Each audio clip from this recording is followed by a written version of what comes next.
ராமர் அப்படின்னா ஆனந்தத்தை தருபவன், புருஷோத்தமன், புருஷர்களிலே உத்தமமானவன். ஒரு முழுமை பெற்ற அவதாரம் எது அப்படின்னு கேட்டால் அது ராமருடைய அவதாரம்.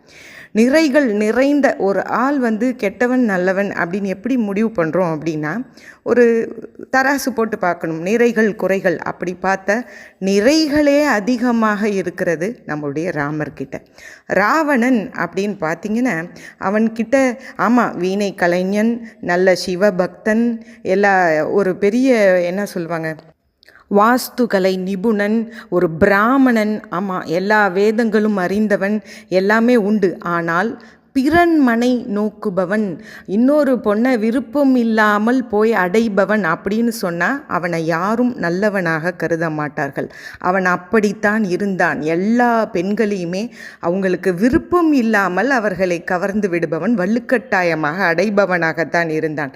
அதுவும் எப்படி அப்படின்னு கேட்டால், தன்னுடைய சகோதரனுடைய மருமகள் குபேரன், அவனுக்கு ஒன்றுவிட்ட சகோதரன், அவனுடைய மருமகள் ரம்பை, அதாவது குபேரனுடைய மகன் நலகுபேரன், அவனுடைய மனைவி ரம்பாவை அவன் ஒரு இடத்துல கவர்ந்து கூப்பிட்டுட்டு போயிடுறான். அப்போ கவரும்போது அவனுக்கு தெரியாது. அப்போ ஆனால் ரம்பை சொல்கிறான், நான் உங்களுக்கு மருமகள் முறை வேணும் அப்படின்னு சொல்லியும் ராவணன் என்ன சொல்கிறான், நீ என்னுடைய மகன் மேகநாதனுடைய மனைவியாக இருந்தாலும் பரவாயில்லை, இதை ஏற்றுக்கலாம், ஆனால் நீ என்ன என்னுடைய சகோதரனுடைய மருமகள் தானே அப்படின்னு சொல்லி வலுக்கட்டாயமாக அவளை அடைகிறான்.